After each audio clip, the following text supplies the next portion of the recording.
Sur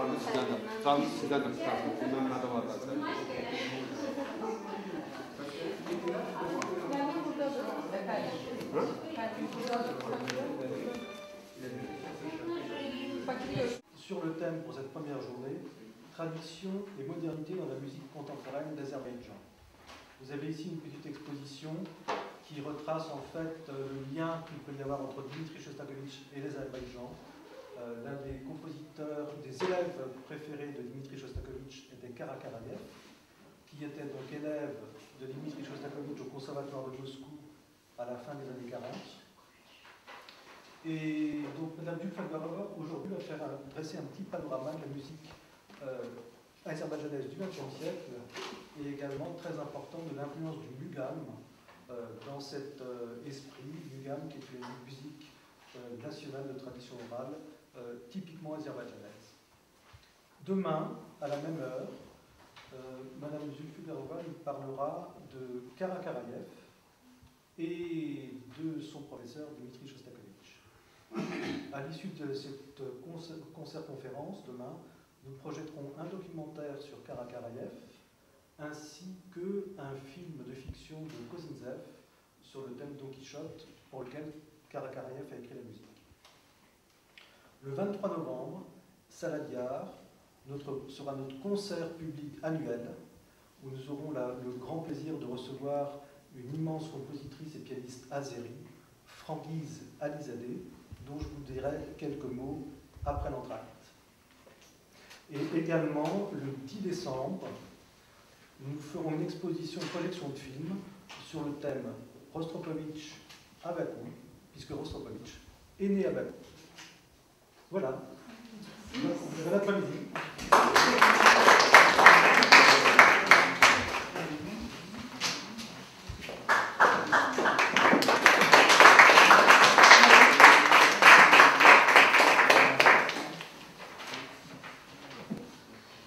Bonsoir messieurs, dames. Bonsoir.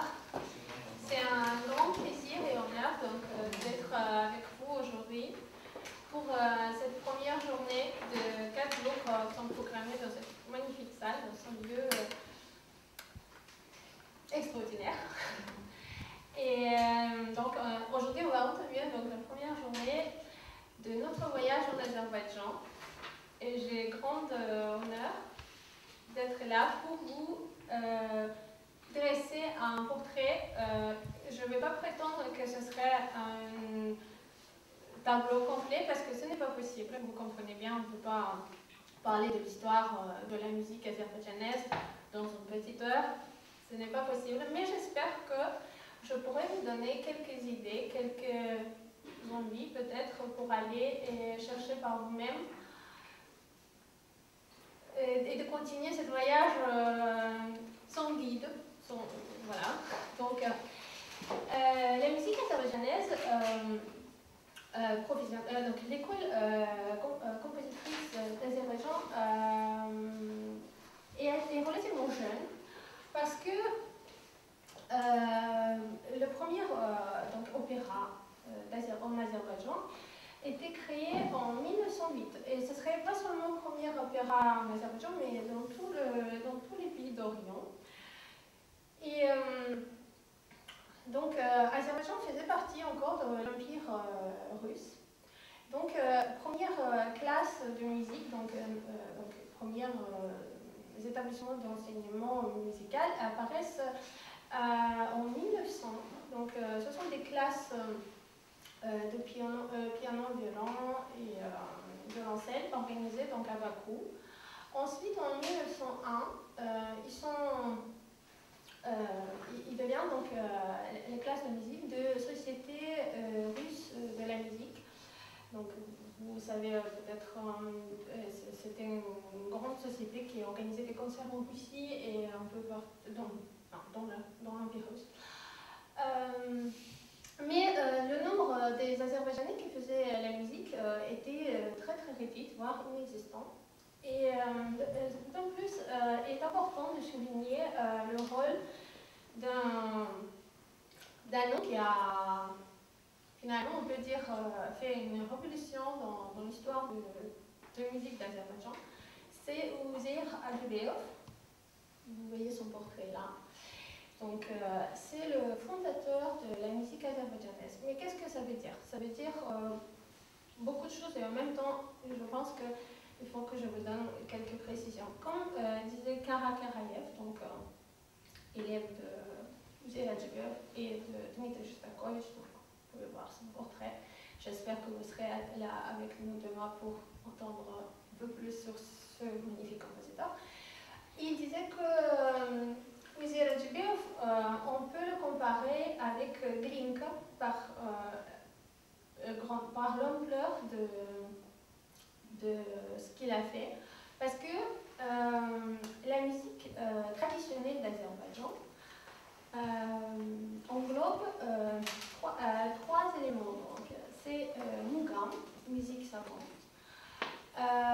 les chants traditionnels et les danses. Et donc musique des Ashok. Alors, Mugam, c'est traditionnellement, c'était la musique qui était jouée plus dans les cours des nobles, alors que musique des Ashok, on peut les comparer avec les troubadours un peu. Donc, c'était des musiciens qui voyageaient d'une ville à l'autre. Et il y a des particularités qui différencient bien donc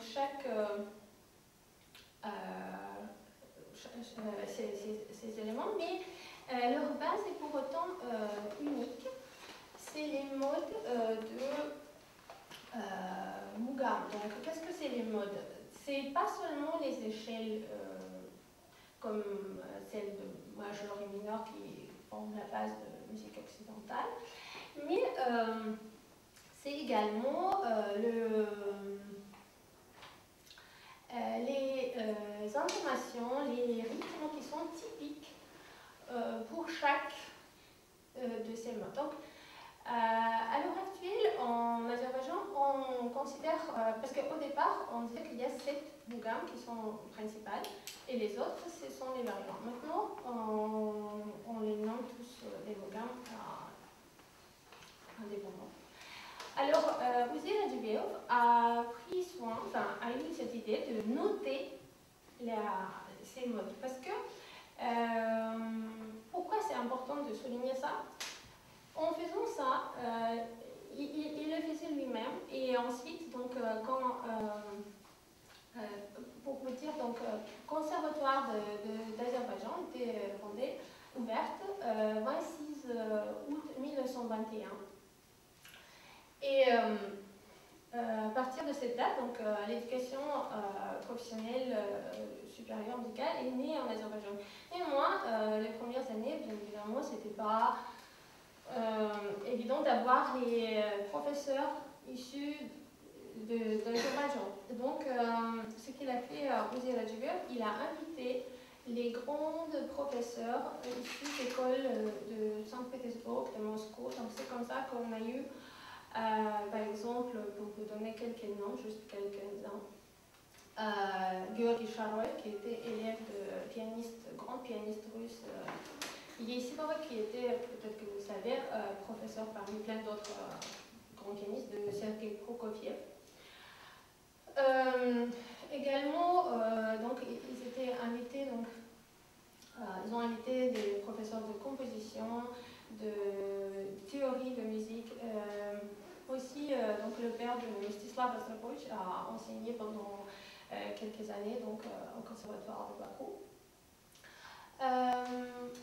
Uzeyir Hacıbeyov a réussi donc installer une école. Voilà, on peut parler déjà de la naissance d'écoles de compositeurs en Azerbaïdjan, puisque ce qui est important de souligner, la première opéra, bien évidemment, en 1908, on n'avait pas encore des possibilités pour vraiment créer un opéra dans le sens classique, donc avec grande partie d'orchestre, etc. Mais avec le peu de moyens qu'on avait, donc cet opéra est basé en fait sur les citations, parce qu'il y a donc très peu de parties d'orchestre dans lesquelles quand même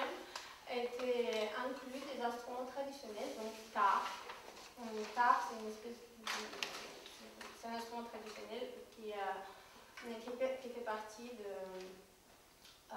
trio qui accompagne normalement un chanteur du Moga. Et donc c'était une citation, mais c'était juste le premier pas.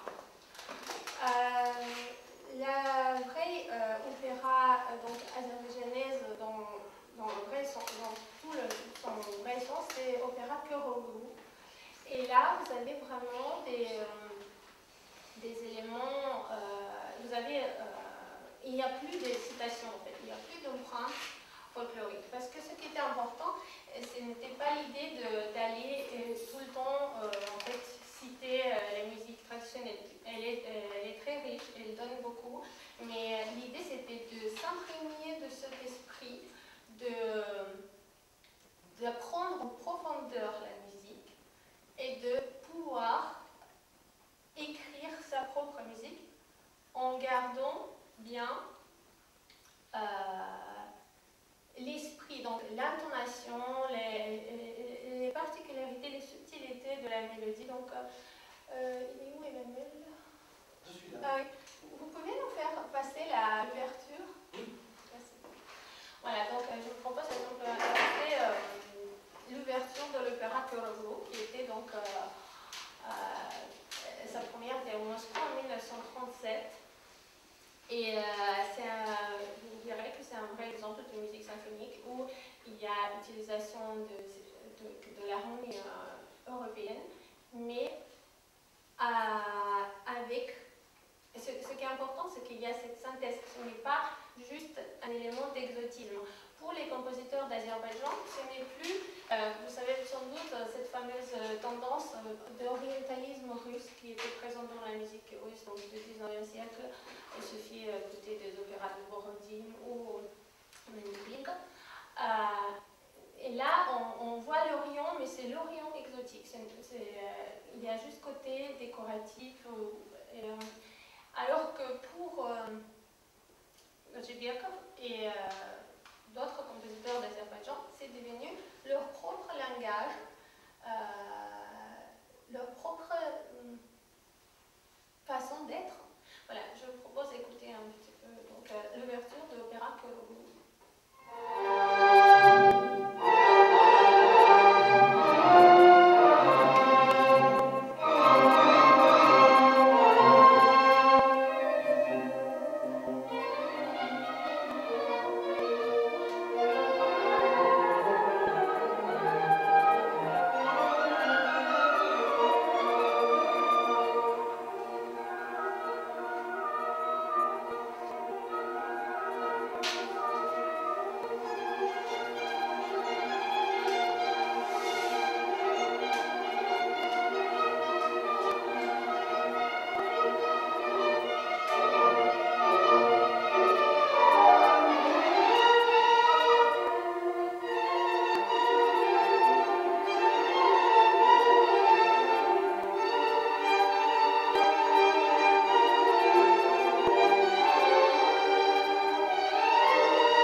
cette question qui est applicable pour toute culture musicale. Et donc, comme c'était quand même le temps pas très tendre des années 30, donc 20-30, progressivement, le problématique de ce qui est la musique proche du peuple et ce qui n'est pas a pris des formes un petit peu, comment dire, difficiles à vivre pour les gens qui ont vécu et créé dans cette époque-là. Donc, on cherchait, il y avait des gens qui étaient, on va dire, au pouvoir de politique culturelle qui avaient leur vision, on va dire, très limitée de ce qui est la musique, vraie musique qui parle aux gens. Et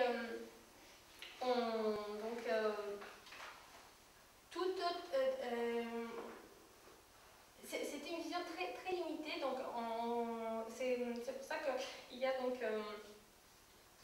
il y a eu des problèmes importants pour les jeunes compositeurs de cette époque. Par exemple, je peux vous parler des symphonies donc, qui étaient écrites par Karayev et Djevdadje, qui étaient dans les années 30, et on les a critiquées en disant que ces musiques, leur musique est loin, est s'égarée en fait, n'a rien de l'esprit, de ce qui doit être vraie musique soviétique, qui doit inspirer les gens, doit leur donner envie d'être optimiste. Et ce qui est important de dire que ces gens, ces compositeurs-là, n'ont pas reculé de leur position d'artiste et ils ont pu garder leur conviction artistique. Et je voudrais vous lire donc, ce qu'il dit Karayev concernant le folklore et ce qui est la forme nationale. Donc c'est un article qui est assez tardif, donc date de 1960, mais ce problème, elle existait pendant des décennies, et je pense que peut-être que même maintenant, on peut en parler. Voilà, donc Karayev dit qu'il faut, et c'est impossible d'idéaliser tout ce qui est vraiment très archaïque et appartient qu'au passé. Donc, les gens qui se réclament des protecteurs de ce qui est la musique traditionnelle refusent de voir les changements qui arrivent dans la société, que les gens ne sont plus... J'aime beaucoup la comparaison qu'il fait. Il dit qu'on ne peut pas, dans l'époque où les gens se déplacent avec grande vitesse, insister qu'il faut prendre un chameau pour aller d'une ville à l'autre. Donc,